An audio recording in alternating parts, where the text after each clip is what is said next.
या प्रयोगामध्ये pencil, blade आणि खिडा, sharpener, razor, battery आणि स्ट्रॉ आणि कुल्फीची काडी घेतली. बॅटरी आणि खिडा आणि रेझर, शॉर्पनर, बॅटरी त्याचबरोबर एक आपण नारळाचं पाणी पितो ना, ते स्ट्रॉ वगैरे घेतले आणि माझ्या हातात एक अंगठी आहे चांदीची, ती देखील तिथे या ठिकाणी ठेवतोय. साळी सरांनी एक सोन्याची अंगठी दिलेली आहे, ती अंगठी देखील ठेवूयात. त्याचबरोबर तांब्याची एक अंगठी देखील आपल्याकडे आहे. एवढ्या वस्तू आपल्याकडे आहेत. आता आपण बघणार आहोत की विजेचं वहन कोणकोणत्या पदार्थातून होईल आणि कोणकोणत्या पदार्थातून होणार नाही. इथे लाईट लागेल पहा, LED लाईट आहे.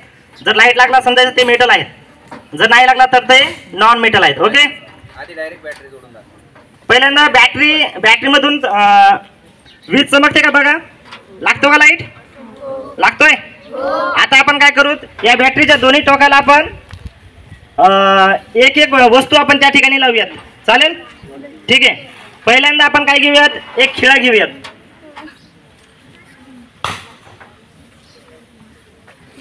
व्यवस्थित दाखव.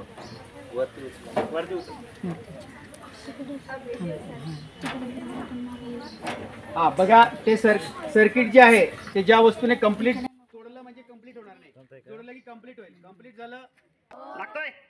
ओके, जे लागलेलं आहे तो साईडला घ्या. ठीक आहे. ती काडी बघा, या काडीमध्ये ना याला जाळल्याच्या नंतर जो काळा पदार्थ तयार होतो तो मूलद्रव्य आहे कार्बन. आणि कार्बन हा अधातू असतो, त्याच्यातून विजेचं वहन होत नाही. हात काढ बाजूला, हा असं उलट ठेवायचं. कोळसातून लागतोय का, कार्बन असतो नाही. चला साईडला घ्या.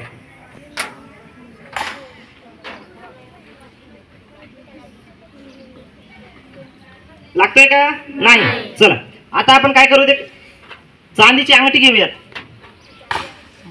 चांदी लावते. लागतोय का, ओके. चला साईडला घ्या.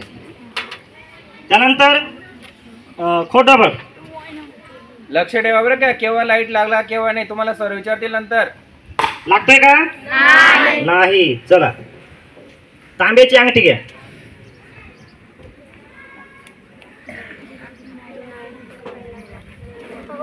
लागला, ओके. घ्या सर. शॉर्पनर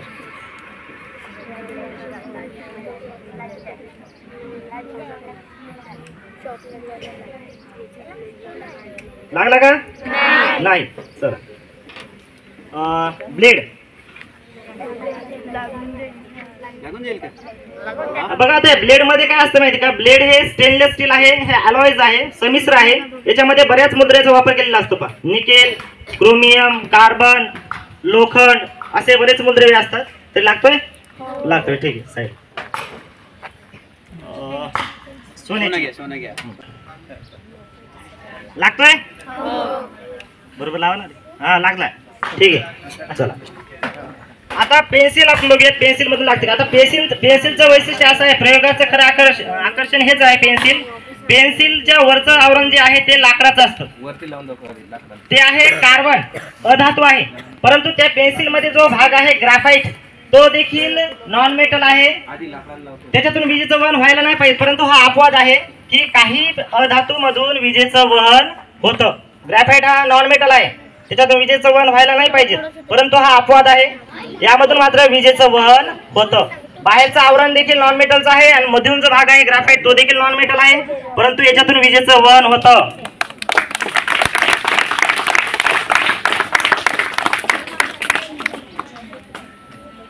माहिती नव्हतं ना. हा कळतंय. या प्रयोगामध्ये सर्वात महत्वाचं म्हणजे काय की पेन्सिल जो भाग आहे तो पूर्णपणे नॉन मेटल आहे. त्यातला जो ग्राफाईट आहे मात्र तो अपवाद आहे यामध्ये की ज्याच्यातून विजेचं वहन व्हायला नव्हतं पाहिजे, परंतु त्यामधून होतं. ठीक आहे. तर आता या ठिकाणी आपण मेटल आणि नॉन मेटलचं काय केलंय, वर्गीकरण केलंय. तर काही अधातूच्या वस्तू कोणत्या आहेत ज्याच्यातून विजेचं वहन झालेलं नाही, ते त्या वस्तूंची नावे ही मुलं सांगतील. आणि ज्याच्यातून विजेचं वहन झालं मुलांना विचारा. ठीक आहे, तुम्ही सांगता का? सगळे एकत्र करा.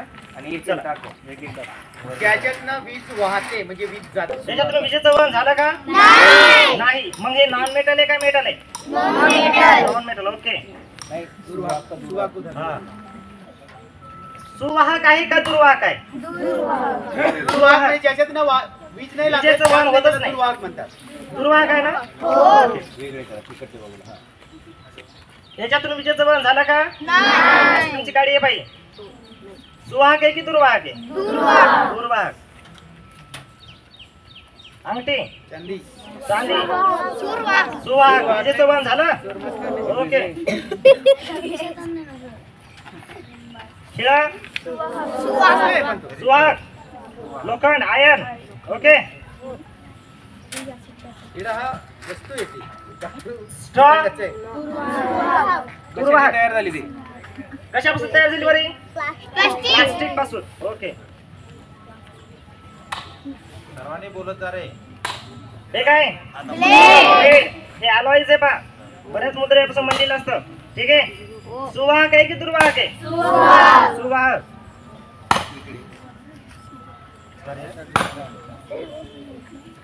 पेन्सिल, पण हे नॉन मेटल आहे. कळतंय?